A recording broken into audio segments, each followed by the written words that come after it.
Joe Budden admits that his podcast fell off. Everybody had something to do in July. Flip had just got back from suspension, maybe when Mel had going on. Then Ish takes a vacation, and then maybe like it was a lot happening in July. So it's tough to get a rhythm, especially when the topics go dry. Like when topics go dry, rhythm is gonna. When you don't have the books, you got to make board no matter what, and that's what it is. So, got lives outside of this thing. So, and it'd be a lot going on. So, me, I got to stop and think about it no matter what's going on in life. Everybody don't have to do that. That's right, Sean. On a recent JBTV playback, Joe Budden sat down with members of the Joe Budden TV audience and admitted that the month of July was a little bit rocky. Now, what you just heard was him kind of going over all of the conditions and reasons as to why that was. Well, Flip was suspended. Ish was in and out, and other members of the show weren't there all the time, so it was hard for them to build up a rhythm. Joe also mentioned that it was a slow news cycle. But what I think we have to examine here is that this did not go unnoticed by the self-proclaimed podfather. And on top of that, remember, July is when Joe Budden walked off an episode. So now we see that walk-off was not exactly something that was planned. Joe Budden was pissed off at how the show was going. And a lot of you bums in the Newport Mafia said I was reaching, I was messing up. But here you have it. Joe Budden admitted that the show was buns. It was so buns that the head moderator of the Joe Budden TV community said that the show was the weakest it's ever been. And now we have to examine, how long can Joe allow this? Because his patience is wearing thin. And he also says that, he's the one that has to examine things. He's the one that has to analyze when the show's falling off. It's upon him to think about it. So that means other members of the show ain't thinking about it. You ain't even catch that. Joe's observing. Joe's looking at how people are treating the property. Sure, nobody owns it like him, but the fact is, nobody cares enough to keep it up. Nobody cares enough to bring the energy. People see this as a regular old job. And let's talk about it. Do you think members of the show enjoy that Joe Budden is talking about behind the scenes stuff on a platform like JBTV After Hours? I'm sure Ish, oh man, he probably hates how Joe goes on the Joe Budden TV communities. Because Joe often positions it as, he's just doing market research. He's just listening. But he's actually doing more than listening. He's feeding the flames. He doesn't seem to understand that when he's on a space and a member of the show is getting their back kicked in, it can look like a cosign.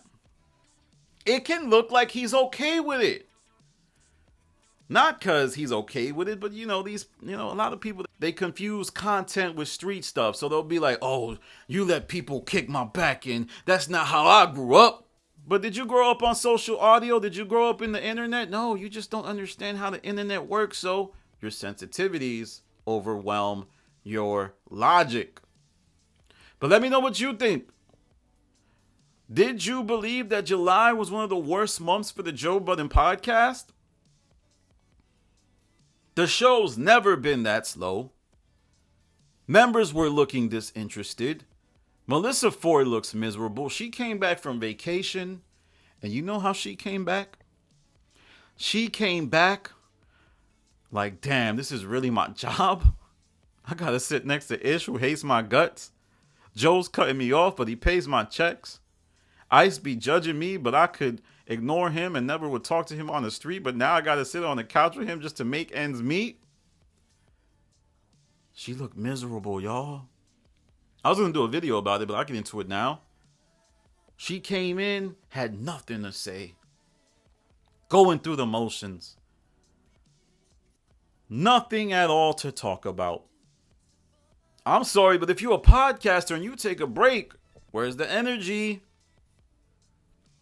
And if Joe's observing about how whack July was, I assume he's also observant about how Melissa Ford came with the low energy. Half-stepping.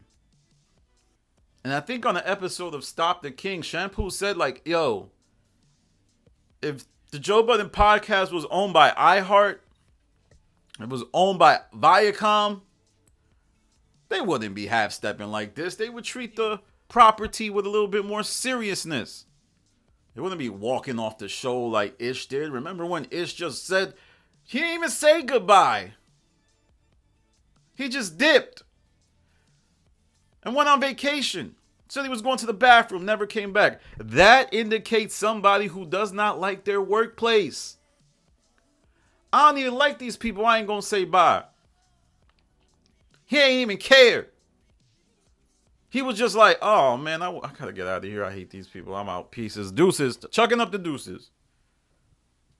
And I'm sorry. This channel, this YouTube channel has always existed to give you a behind-the-scenes look at one of the most dominant podcasts of its time, especially within urban media and beyond. I mean, it's not just dominant in urban media. A lot of people have copied it.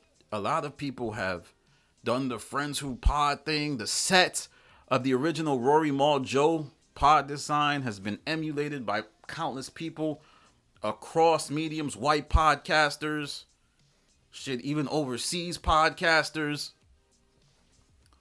And that's why this channel is so important. A lot of you can't see beyond the, why do you touch upon the Joe Budden podcast only? Well, because there's a larger story to tell. I see this as, I'm writing a video biography or autobiography, I don't know the words, about the show. Remember Jim Miller? He just writes books about Saturday Night Live, about the behind the scenes drama. I understand there's value in that. And you morons, because the way you grew up, because these stupid street morals that you try to practice on the internet instead of real life, can't see that. Nah, man, nah, I'm following through. 3 years, 4 years in, it's working. I ain't stopping until they kill me. I ain't stopping until people say I gotta stop. And by the way, speaking of not stopping, Elliot Wilson gonna be on my Twitter space today later on. So if you miss it, catch it on the playback. I'm gonna ask Elliot Wilson all the messy stuff. I'm telling you right now. I'm asking about it all. So you need to tap in. Let me know what you think about Joe talking about his pod falling off in July. Because if that month happens again, it's over. Somebody's going to get let go. Somebody's going to be switched out. People are going to be replaced and people are going to catch feelings. That might make somebody leave. And it's going to be over for this iteration of the Bionic 6. The Bionic 6 might have Mark Lamont Hill on it instead of Ish. All right, y'all. Follow me on Instagram, The Stop TV. Follow me on Twitter, The Stop TV. This is Danny from The Stop. Peace.